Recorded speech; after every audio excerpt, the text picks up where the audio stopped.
দোস্ত সম্প্রতি এক সাক্ষাৎকারে দেশের স্বনামধন্য অভিনেতা জাহিদ হাসান বলেন, সাকিব খানকে যে মেগাস্টার বলে ডাক হয় এটাতে তার আপত্তি আছে। বলে মেগাস্টার সাকিব খান, মুখ লাগে কানে লাগে। জাহিদ হাসান আরো বলেছিলেন, সাকিব খানকে শুধু সাকিব খান বলা হয় না, তাকে বলা হয় মেগাস্টার সাকিব খান।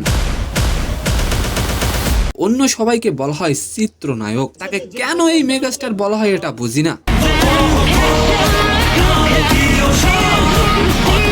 দোস্ত জাহিদ হাসানের এই মন্তব্য সামাজিক যোগাযোগ মাধ্যমে বেশ আলোচনা সৃষ্টি করেছিল। বিশেষ করে সাকিব খানের ভক্তরা তার এই বক্তব্যের কঠোর প্রতিবাদ জানান। দোস্ত আবার কেউ কেউ তো সমালোচনায়ও মেতে উঠেছিলেন। দোস্ত বিষয়টি নিয়ে পানি ঘোলা হওয়ার আগেই নিজের বক্তব্য নিয়ে মুখ খুলেছেন জাহিদ হাসান। আচ্ছা, জাহিদ হাসান সাকিব খানকে নিয়ে যে মন্তব্যটি করেছেন এটা কি ঠিক? অবশ্যই আপনি কমেন্ট করে যাবেন।